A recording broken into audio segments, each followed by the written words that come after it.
Hello dear students, welcome to नक्टिव Academics. Recently मैंने एक पोल कंडक्ट करी थी जिसमें मोस्टली स्टूडेंट्स ने चूज किया ये वाला topic, right. Chapter wise possible important questions from each chapter. So इस वीडियो में हम यही करने वाले हैं, हर चैप्टर में से एनसीईआरटी में से, राइट, जहां जहां से जो जो इंपॉर्टेंट क्वेश्चंस बनते हैं वो मैं आपको बताने वाला हूँ, राइट, सो दैट आप प्री बोर्ड्स के लिए या फिर इवन बोर्ड एग्जाम की प्रिपरेशन के लिए वो वाले क्वेश्चन स्किप ना कर दो। मोटिव समझ लो वीडियो का, ये एक्सप्लेनेटरी वीडियो नहीं होने वाला है ना। ऐसा नहीं है कि बहुत डीपली मैं एक्सप्लेन करूंगा चीज़ों को इस पर्टिकुलर वीडियो में, नो। यहाँ जस्ट हम इस चीज़ की डिस्कशन करने वाले हैं कि ये चीज़ें इंपॉर्टेंट हैं। Okay, let's start this video. So इस वीडियो को स्टार्ट करने से पहले एक काम करना, एनसीईआरटी बुक सामने लेके बैठना और लेट से कोई भी आपके पास मार्कर हो, कोई हाईलाइटर हो, राइट, कुछ पेंसिल है, जो भी है जिससे आप मार्क्स लगा सकते हो अपनी एनसीईआरटी बुक पर, राइट, वो सारा सामान लेकर बैठना सो दैट आप मार्किंग साथ साथ लगा सको कि हाँ ये वाला पार्ट इंपॉर्टेंट है और इसको बिल्कुल भी हमको स्किप नहीं करना है, ठीक है। देन कंटिन्यू करना है इस वीडियो को देखना। So let's start. So starting with the first chapter, right. ये तो जस्ट बेसिक हमारी प्रोसेसेस होगी, राइट। इसमें तो आपको ये पता होना चाहिए कि कौन सी चीज़ फिजिकल प्रोसेस होती है, कौन सी चीज़ केमिकल प्रोसेस होती है, राइट। ये छोटी क्लासेस में आपने पढ़ा हुआ है लेकिन स्टिल इंपॉर्टेंट है। देन एक्टिविटीज़, देखो कोई भी आप स्किप नहीं कर सकते डेफिनेटली। एक्टिविटी 1.1, इसमें बेसिकली हम मैग्नीशियम को बर्न कर रहे हैं, है ना, मैग्नीशियम के रिबन को। यहाँ से देखो क्वेश्चंस कैसे कैसे बन सकते हैं, हम इसकी डिस्कशन करने वाले हैं। यहाँ से क्वेश्चंस बन सकते हैं एक तो ऐसे कि जब हम बर्न करते हैं मैग्नीशियम रिबन को तो इसको क्लीन क्यों किया जाता है with the help of a sand paper, क्या रीजन है, राइट। या फिर अदरवाइज क्वेश्चन ऐसे बन सकता है यहाँ से ऑब्जर्वेशन बेस्ड कि जब आप बर्न करते हो मैग्नीशियम के रिबन को तब कौन कौन सी ऑब्जर्वेशन आपको दिखाई देती हैं, ठीक है। कौन कौन सी ऑब्जर्वेशन दिखाई देंगी, जैसे कि देखो व्हाइट कलर की ऐश यहाँ पे प्रोड्यूस हो रही है और सेकेंडली जो इसकी फ्लेम होती है वो क्या होती है, बहुत डेजलिंग फ्लेम होती है, राइट। ये आपको पता होना चाहिए। और कैसा नेचर होगा मैग्नीशियम ऑक्साइड का, मेटल ऑक्साइड है ऑफ कोर्स, बेसिक नेचर होगा इसका, ठीक है। ये सारी चीज़ें। देन एक्टिविटी 1.2 जो ये है, lead nitrate and potassium iodide, ये एग्जांपल होगी हमारी प्रेसिपिटेशन रिएक्शन की और डबल डिस्प्लेसमेंट रिएक्शन की। साथ में नोट करते जाना, राइट, डबल डिस्प्लेसमेंट और प्रेसिपिटेशन की एग्जांपल है ये। कंप्लीट करके लिखी नहीं हुई यहाँ पे लेकिन मैं ये स्क्रीन पे मेंशन कर दूंगा, राइट, कंप्लीट रिएक्शन क्या है एक्टिविटी 1.2 की। देन एक्टिविटी 1.3 यहाँ पर चल रहा है, बेसिकली जिंक रिएक्ट कर रहा है डाइल्यूटेड HCl से या फिर सल्फ्यूरिक एसिड से, राइट। इसकी भी रिएक्शन लिखी नहीं हुई ना, बट यहाँ पे उसने शो किया हुआ, देखो जब जिंक रिएक्ट करेगा basically for example hydrochloric acid के साथ, तो एक तो बनेगा जिंक क्लोराइड, है ना, एक सॉल्ट बनेगा और हाइड्रोजन गैस यहाँ पे इवॉल्व हो जाएगी, राइट है, सिंपल। अच्छा, by the way nitric acid क्यों नहीं यूज़ किया हुआ है यहाँ पे, बिकॉज वो बहुत ज़्यादा ऑक्सीडाइजिंग एजेंट है। बहुत बहुत टाइम देखोगे आप, राइट, जनरली सिंह जब भी एसिड्स की बात करेंगे ना हम यूजली या तो HCl को कंसिडर करते हैं या सल्फ्यूरिक एसिड को कंसिडर करते हैं, बिकॉज ये इतने स्ट्रॉन्ग ऑक्सीडाइजिंग एजेंट नहीं है ना। जनरली सिंह अगर कोई भी पर्टिकुलर रिएक्शन एक सर्टन वे में बिहेव कर रही है for the HCl and sulphuric acid, right, लेकिन जब आप उसको HNO3 के साथ करने की कोशिश करते हो ना, तो आप बहुत बार देखोगे कि कुछ ना कुछ अलग प्रोडक्ट्स मिलते हैं आपके पास, बिकॉज वो ऑक्सीडाइजिंग एजेंट है, ठीक है। बहुत सारी रिएक्शन है जिसमें ये दोनों चीज़ें आपको हाइड्रोजन गैस देती हैं, जब आप नाइट्रिक एसिड के साथ रिएक्ट करते हो तो वहाँ पे वाटर बन रहा होता है, ठीक है। सो वो थोड़ा अलग बिहेव करते हैं, आपको पता होना चाहिए। देन जो ये कैरेक्टरिस्टिक्स हैं बहुत इंपॉर्टेंट है, इसके बेसिस पे क्वेश्चन बन सकता है कैसे, हर पर्टिकुलर जो ये कैरेक्टरिस्टिक लिखा हो ना, जैसे change in colour, change in state, right, evolution of a gas, और let's say change in temperature, हर पर्टिकुलर कैरेक्टरिस्टिक्स के लिए इन चारों के लिए आपको एक एक एग्जाम्पल मिनिमम याद होनी चाहिए, राइट। बल्कि मैं तो बोलूंगा दो दो एग्जाम्पल्स याद रखो, बढ़िया, ठीक है। For example change in state की दो एग्जाम्पल्स, चेंज इन कलर की दो example, change in sorry evolution in of a gas की दो एग्जाम्पल्स ऐसे, ठीक है। Change in colour for example जो ये एक्टिविटी 1.2 है इसमें आप क्लियरली देख रहे हो, राइट।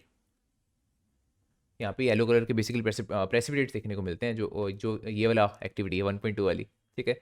देन ये जो पार्ट है ये तो सारा बैलेंसिंग पर बेस है। यहाँ पे इसको क्या बोलते हैं हम, वर्ड इक्वेशंस, जहाँ पे वर्ड्स लिखे हो मैग्नीशियम प्लस ऑक्सीजन और हमको मिला मैग्नीशियम ऑक्साइड, ये इसको क्या बोलते हैं, केमिकल इक्वेशन, राइट, जहाँ पे हम फॉर्मूले को लिख रहे हैं। सिंपल, ये सारी बेसिक सी चीज़ें आपको बैलेंसिंग तो ऑफकोर्स आनी ही चाहिए, ठीक है। स्पेशली जितनी भी एग्जांपल्स बुक में गिवन है वो तो अच्छे से आपकी प्रैक्टिस होनी चाहिए उनको बैलेंसिंग करने की। उसके अलावा भी प्रीवियस ईयर क्वेश्चंस देखो, राइट, और जितने भी क्वेश्चंस हैं बैलेंसिंग के बस उड़ा दो उनको प्रैक्टिस कर करके, ठीक है। देन ये बैलेंस इक्वेशन है फोटोसिंथेसिस की, अक्सर पूछी जाती है यहाँ से, क्लियर है। देखो बहुत फास्ट पेस होने वाली है वीडियो, यहाँ पे बहुत ज़्यादा एक्सप्लेनेटरी काम नहीं चलने वाला, अदरवाइज आपको पता है वीडियो बहुत लेंथी होगी। यहाँ पे जस्ट मैं इसलिए ये वीडियो बना रहा हूँ सो दैट आप मार्क कर लो इंपॉर्टेंट चीज़ों को, राइट ना। वीडियो का मोटिव बार बार मैं क्लियर कर रहा हूँ बिकॉज हो सकता है बाद में आप बोलो सर कुछ समझ ही नहीं आ रहा जो आप बता रहे हो। मैं समझा नहीं रहा, मैं जस्ट बता रहा हूँ यहाँ पे there is a lot of difference.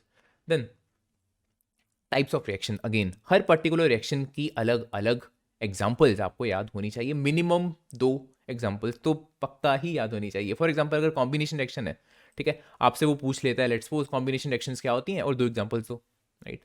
तो ऐसा पूछा जा सकता है, डेफिनेटली पूछा जा सकता है, तो याद रख लेना मिनिमम 2 एग्जाम्पल्स तो हर स्टूडेंट को याद होनी चाहिए, राइट। उससे ज़्यादा कर रहे हो तो वो आप पे है। एटलीस्ट जो बुक में गिवन है एनसीईआरटी में, राइट, वो तो पक्का आपके टिप्स पे होनी चाहिए। फॉर एग्जाम्पल देखो जो ये रिएक्शन है क्विक क्लाइम प्लस वाटर, क्या मिला, स्लेक क्लाइम और हीट प्रोड्यूस हो रही है। अगर कॉम्बिनेशन रिएक्शन पूछता है तब भी आपने यही पर्टिकुलर रिएक्शन को लिख के आना है, राइट। अगर एक्सोथर्मिक रिएक्शन पूछता है तब भी आप ये वाली पर्टिकुलर रिएक्शन यूज कर सकते हो बिकॉज आप देख रहे हो यहाँ पे हीट इवॉल्व हो रही है ना। So simple, this is exothermic reaction. ये वाली रिएक्शन भी बहुत इंपॉर्टेंट है, right. Calcium hydroxide CO2 react करके एक दूसरे के साथ क्या बना रहे हैं, कैल्शियम कार्बोनेट और वाटर। ये क्वेश्चन ऐसे पूछा जाता है अक्सर कि जैसे ये लिखा हुआ है, जब आप वाइट वॉशिंग करवाते हो वॉल्स को तो आपको क्या देखने को मिलता है, 2-3 दिन के बाद वहाँ पर एक बहुत शाइनी फिनिश देखने को मिलती है वॉल्स पे, है ना। ऐसा क्यों होता है, because formation of calcium carbonate की वजह से वो चीज़ चल रही होती है। सो ये रिएक्शन आपको पता होनी चाहिए, ठीक है। जब वाइट वॉशिंग की बात करेंगे तो इस चीज़ की बात करेंगे, बिकॉज वाइट वॉश किससे कर रहे हो यार, चूने से कर रहे हो ना। सो दैट इज बेसिकली जो कैल्शियम हाइड्रोक्साइड है, ठीक है। कैल्शियम हाइड्रोक्साइड कैसे बना, जो क्विक क्लाइम था उसमें वाटर को ऐड करा आपने, सो हमारे पास कैल्शियम हाइड्रोक्साइड बन गया। सिंपल, वही तो कर रहे होते हैं वाइट वॉशिंग के टाइम पे, ठीक है। और जब ये कैल्शियम हाइड्रोक्साइड CO2 से रिएक्ट कर रहा है तब हमारे पास ये CaCO3 बन रहा है, ठीक है ना। देन ये क्वेश्चन ऐसे पूछे जा सकते हैं, देखो बर्निंग ऑफ कोल क्या प्रोड्यूस होगा, बर्निंग ऑफ नेचुरल गैस क्या प्रोड्यूस होगा, ठीक है। Then this is respiration. ये क्वेश्चन यहाँ से ऐसे बनता है कि शो करो, या फिर लेट्स से कैसे आप बता सकते हो, कैसे प्रूव कर सकते हो, ठीक है, या कैसे एक्सप्लेन कर सकते हो, प्रूफ सही वर्ड नहीं है यहाँ पे, कैसे आप एक्सप्लेन करोगे कि जो रेस्पिरेशन है वो कौन सा प्रोसेस है, वो एक्सोथर्मिक प्रोसेस है। देखो यार, जब भी हम रिस्पायर करते हैं क्यों कर रहे हैं, एनर्जी के लिए ना। सो एनर्जी यहाँ पे एंड प्रोडक्ट मिल रही है, ठीक है। सो दैट्स वाई हम इसको बोलते हैं exothermic process. Simple, decomposition reaction में जो ये वाली रिएक्शन है बहुत बहुत इंपॉर्टेंट है, राइट। ये तो इवन जो सैम्पल पेपर्स इस बार CBSE ने लॉन्च करें अपनी वेबसाइट पे, राइट, वहाँ पर भी थी, है ना। आई थिंक सो पहला या दूसरा क्वेश्चन ही था बल्कि, if I am not wrong. Ferrous sulphate को जब हम हीट करते हैं इन ड्राई टेस्ट ट्यूब तो हमको क्या देखने को मिलता है, फेरस सल्फेट डिसोशिएट होगा इनटू द फेरिक ऑक्साइड, है ना। और 2 यहाँ पर गैसेस इवॉल्व होती हैं, जो दोनों ही ये गैसेज है ना, SO2 SO3, ये कलरलेस गैसेज हैं। अच्छा, ऑब्जर्वेशंस पूछी जा सकती हैं यहाँ से, राइट, कि क्या क्या आप ऑब्जर्व करोगे। एक तो ये ऑब्जर्व करोगे कि जो ये फेरस सल्फेट था इसका कलर कैसा होता है, ग्रीनिश इन कलर, ठीक है ना।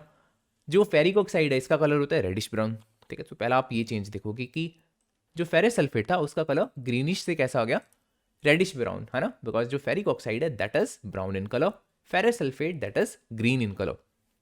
और दूसरी ऑब्जर्वेशन आप ये लिखोगे कि जो ऐसी 2 गैसेज यहाँ पे निकलती हैं इस पर्टिकुलर केस में, जो दोनों ही क्या होती हैं, कलरलेस गैसेज होती हैं और इनकी स्मेल बहुत ही चोकिंग स्मेल होती है, राइट, बहुत गंदी, बेहद गंदी स्मेल होती है इन दोनों चीज़ों की, सल्फर डाइऑक्साइड और सल्फर ट्राइऑक्साइड।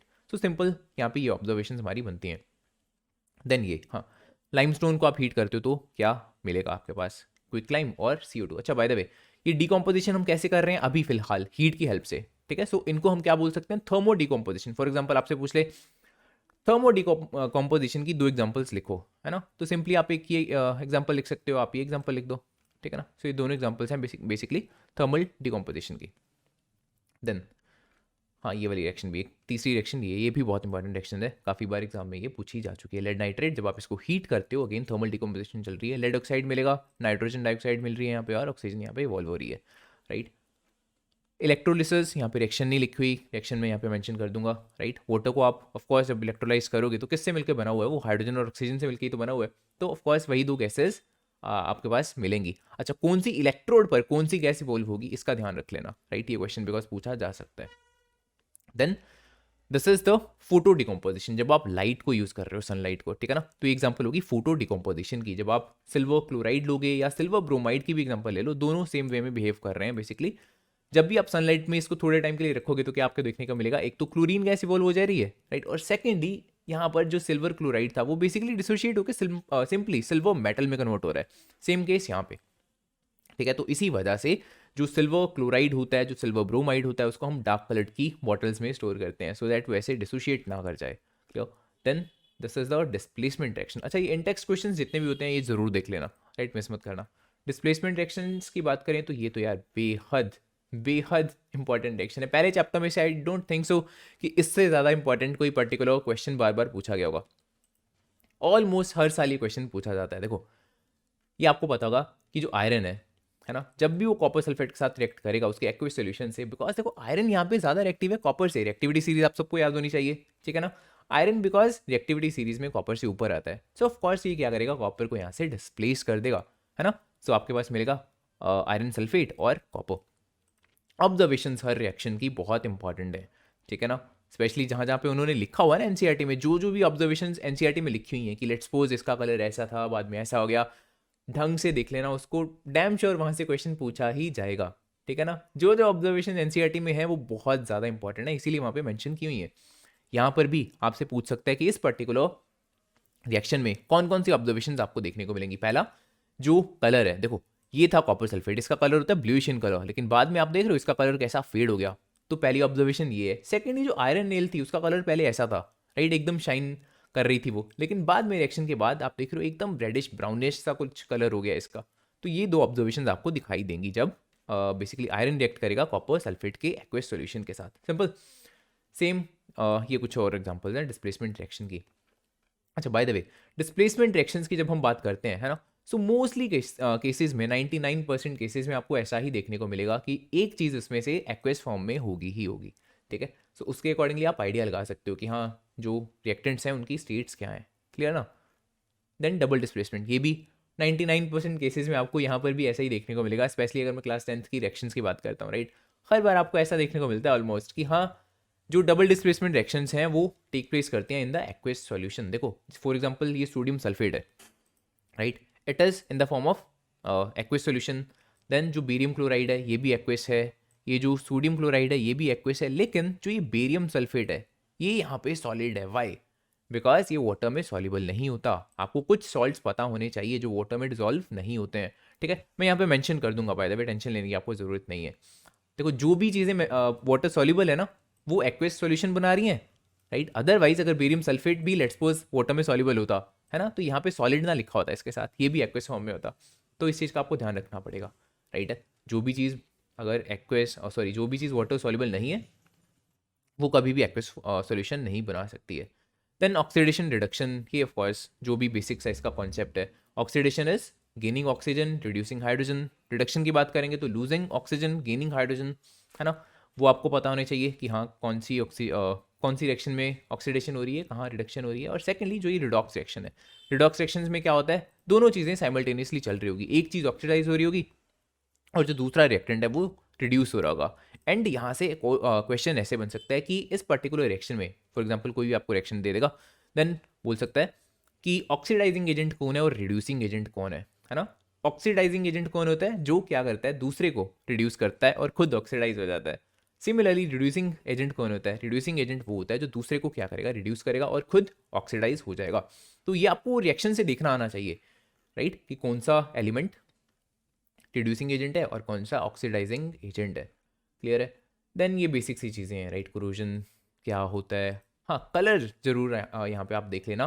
फॉर एग्जांपल अगर मैं बात करता हूँ सिल्वर की, सिल्वर का जब कोरोजन होता है तो उसके ऊपर ब्लैक कलर की कोटिंग होती है। क्या रीज़न है, बिकॉज उस केस में बनता है सिल्वर सल्फाइड, राइट ना, और उसका कलर ब्लैक होता है। सिमिलरली अगर मैं कॉपर की बात करूंगा तो उसके केस में यहाँ पर एक ग्रीन कलर की कोटिंग देखने को मिलती है। ये मैं मेंशन कर दूंगा, राइट, जो मोस्टली जो इंपॉर्टेंट क्वेश्चन हैं इस पर, राइट, कि किस किस पर्टिकुलर मेटल केस में हमको कैसा कलर देखने को मिलता है। साथ के साथ मैं यहाँ पे स्क्रीन पे मेंशन करता जाऊँगा उस चीज़ को। देन अच्छा इसको प्रिवेंट कैसे करेंगे, वैसे वो डिटेल में अगले चैप्टर में था, वहाँ से तो क्रूजन वाला पार्ट कट चुका है ना, जो मेटल्स नॉन मेटल्स का था, लेकिन स्टिल देख लेना, थोड़ा सा आइडिया ले लेना कि हाँ जैसे पेंटिंग होगी, ऑयलिंग होगी, ग्रीसिंग होगी, गैल्वेनाइजेशन होगी, राइट। जनरली सेइंग भी ये चीज़ों तो बेसिक सी चीज़ें आपको पता होनी चाहिए, ठीक है। ये कोई ऐसा नहीं है कि बहुत ज़्यादा आपको दिमाग लगाना पड़ेगा, इसमें बहुत ईजी पार्ट है, right, prevention of the corrosion, generally saying. Then density of course जो फॉर एग्जाम्पल लीज वगैरह के पैकेट्स होते हैं, राइट, चिप्स वगैरह के पैकेट्स होते हैं, उसमें बहुत ज़्यादा हवा भरी होती है, राइट। ऑफकोर्स जब हम छोटे होते थे उसके बिहाइंड रीज़न नहीं पता था, तब ऐसा सोचते थे हम कि हाँ वो चीज़ जानबूझ के कर रहे हैं सो दैट प्रॉफिट ज़्यादा कमा पाए वो, राइट। लेकिन ऑफकोर्स ऐसा नहीं है, ये चीज़ ऑफकोर्स फ़ायदे के लिए करी जा रही है सो दैट जो उसमें फूड आइटम्स हैं, राइट, जिसमें फैट या ऑयल है वो ख़राब ना हो जाए, वो स्पॉइल ना हो जाए। अदरवाइज होता है क्या ना, अगर वो ऐसा नहीं करेंगे, उसमें नाइट्रोजन फिल नहीं करेंगे, तो उसका test after some time change हो जाता है, बहुत ख़राब लगेगा फिर वो खाने में, ठीक है। सो इस वजह से, ताकि वो फूड रेंसिड ना हो जाए, वो क्या करते हैं, नाइट्रोजन वहाँ पे फ्लश कर देते हैं उस पर्टिकुलर पैकेट में। तो और क्या तरीके होते हैं, एक तो नाइट्रोजन को फ्लश कर देना, या फिर जो लेट्स से एंटीऑक्सीडेंट्स को ऐड कर देना, या फिर एयर टाइट कंटेनर में किसी चीज़ को रखना, है ना। तो ये सारे डिफरेंट डिफरेंट तरीके होते हैं रेंसिडिटी से बचने के, ये आपको पता होना चाहिए, राइट। अगेन जो इंटेक्स क्वेश्चन है ये देख लेना सारे। इसी के साथ हमारा पहला चैप्टर खत्म होता है। ऐसे अलग अलग पर्टिकुलर चैप्टर्स पर आपको चैप्टर वाइज वीडियोस मिल जाएंगी, और ऐसी वीडियोस को तो बनाने में बहुत ज़्यादा टाइम भी नहीं लगने वाला, है ना, बिकॉज इसमें बहुत ज़्यादा एक्सप्लेन तो करना नहीं है, राइट। सिर्फ मेरे को बताना है कि हाँ ये वाला पार्ट इंपॉर्टेंट है। सो मैं ट्राई करूँगा हर रोज़ भी अगर ऐसी एक नई वीडियो में अगले अगले चैप्टर्स पे बना पाऊँ, राइट। एक सिंगल पर्टिकुलर वीडियो में इसलिए नहीं बना रहा बिकॉज अदरवाइज मेरे को वीडियो बनाने में बहुत टाइम लगेगा, बहुत ज़्यादा एनर्जी कंज्यूम होगी, राइट। उसके बाद एडिटिंग में टाइम लगना था, रेंडरिंग में टाइम लगना था, सारा काम बहुत ज़्यादा डिले हो जाना था अदरवाइज उसके वाइज, राइट है। सो मैं कोशिश करूँगा जितना जल्दी ऐसे हो सके हर पर्टिकुलर चैप्टर पर इंपॉर्टेंट क्वेश्चंस की वीडियो डाल सकूँ, ठीक है। Thanks for watching.